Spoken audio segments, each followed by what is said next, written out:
বিয়ের 15 দিনের মাথা জানতে পারলাম আমার বর বেস্ট ফ্রেন্ড বলে যাকে পরিচয় করিয়ে দিয়েছিল, বিয়ের সময়ও যে সব সময় পাশে ছিল, আমাদের বিয়ের অধিকাংশ ছবিতে যে মুখটি দেখা যায় সে আসলে আমার বরের দীর্ঘ বছরের প্রেমিকা। মুহূর্তেই আমার পায়ের নিচ থেকে যেন মাটি সরে গেল। নতুন দেখা স্বপ্নগুলো দুঃস্বপ্ন হয়ে গেল মুহূর্তেই। ওর অফিসের বেশি ছুটি না থাকায় বিয়ের 10 দিন পর আমরা ঢাকায় চলে আসি। শুনেছি চাকরি পাওয়ার পর থেকে সে একলা এই বাসাটা নিয়ে থাকতো। সে নিজেই রান্না করতে পছন্দ করে, তাই নিজেই রান্না করত। এর বেশি আর কিছু জানি না আমি। অ্যারেঞ্জ ম্যারেজ হওয়ায় তার বিষয়ে আর কিছু জানা হয়নি এখনও আমার। এই বাসায় এসেছি 4 দিন হয়ে গেছে। টুকটাক করে বাসার সব নিজের মতো করে গুছিয়ে নিয়েছি। আমার বর স্বভাবে একটু শান্ত, তবে হাসি খুশি।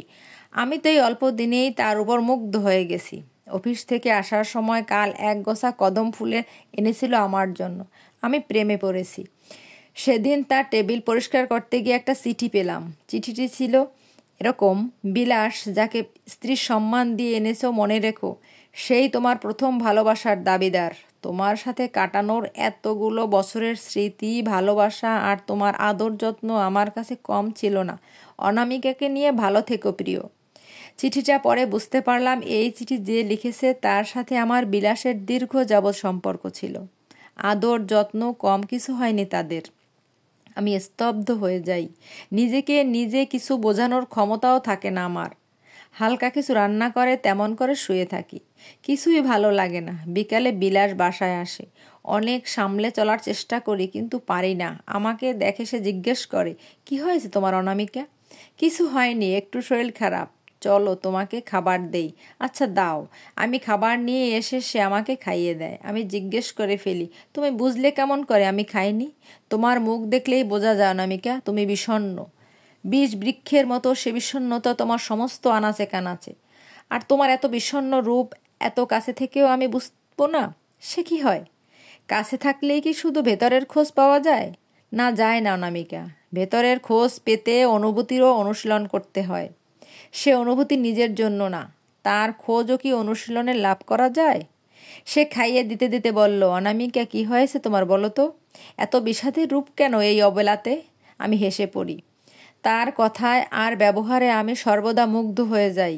কিছুতেই বুঝতে পারি না এই মানুষটা আমাকে কিংবা চিঠির ওই মেয়েটিকে কেন ঠকালো। পরের দিন কিছুই ভালো লাগে না। ঢাকায় প্রীতি নামে আমার একটা বান্ধবী থাকে। গল্প গুজব করলে কিছুটা হালকা হব তাই ভেবে প্রীতিকে বাসায় আসতে বলি। প্রীতি বলে আমার বাসার পাশে বিকেলে তার একটা টিউশনি পড়ানো আছে, সেটা সেরে এই পথে আসবে। গড়িমসি করে সারাটা দিন কেটে যায়। কিছুই ভালো লাগে না আমার।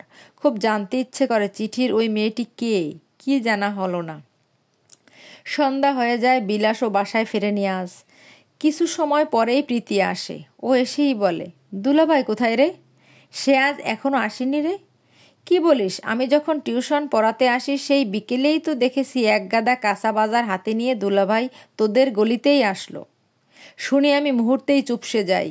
কালো মেঘ আমার পুরো পৃথিবী আঁধার করে দেয়। কাল সে বাজার করে এনেছে। আজ তো আমাদের বাসায় বাজারের কোনো প্রয়োজন নেই। আর ঢাকাতে তার কোনো আত্মীয় নাই যে বাজার করে দেবে। এদিকে প্রীতি বলে উঠল, ফোন দে তো দুলাভাইকে। যদিও গলিতে ঢুকতে দেখেছিলাম, তবুও এখনো পৌঁছায়নি। কোনো বিপদ কি না? আমি তখন হাজার সামলানোর চেষ্টা করার পরও চোখ থেকে জল গড়িয়ে পড়ে। হালকা চিনচিনে ব্যথা অনুভব হয়। প্রীতিকে কিছু বুঝতে না দিয়ে তাকে ফোন করি। বিলাস দ্বিতীয়বারে ফোনটা কেটে দেয় আর মেসেজ করে, আমি একটু বাহিরে আসি, ফিরতে কিছু দেরি হবে, তুমি খেয়ে নিও অনামিকা। প্রীতিকে কিছু বুঝতে না দিয়ে বলি ফোন বন্ধ আছে। গল্প আর হয়ে ওঠে না। সেও টেনশন করতে করতে চলে যায় কিছুক্ষণ বাদে। আমি একা ঘরে গলা ফাটিয়ে ক্রন্দনের শব্দকে বারবার প্রতিঘাত করি। আমার ভেতর ফেটে চৌচির হয়ে শুধু জানতে ইচ্ছে করে কার কাছে আছে এই অবেলাতে আমার বিলাস। মাঝে মাঝে তাকে আমার বিলাস বলতে ইচ্ছে হয় না আর। আবার মনে হয় সে মানুষটা আমার ভালোবাসার তো কোনো কমতি রাখেনি। আমার মন খারাপের খোঁজও তো সে রেখেছে। থাকতেই তো পারে তার কোনো বিষণ্ণ অতীত, ভালোবাসতেই তো পারে সেই বিষণ্ণতাকে সে। কিন্তু অভিমান আমার এখানেই। সেই বিষণ্ণতা যদি এতই মাতাল হয়ে থাকে, তাহলে শুধু শুধু কেন আমার জীবনে তরে তাকে এত প্রহসন? আমি কিছুতেই বুঝে উঠি না, বিলাস অন্য কাউকে ভালোবাসলে, অন্য কাউকে ছাড়তে না পারলে আমারে কেন বিবাহ করলো? কখন যে ঘুমিয়েছি জানি না। মধ্যরাতে বিলাসের কলিং বেলে ঘুম ভাঙে।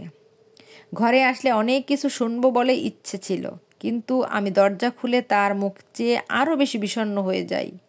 বিষণ্ণের কালো মেঘ তার সমস্ত মুখ ছায়া অবভ করে রেখেছে।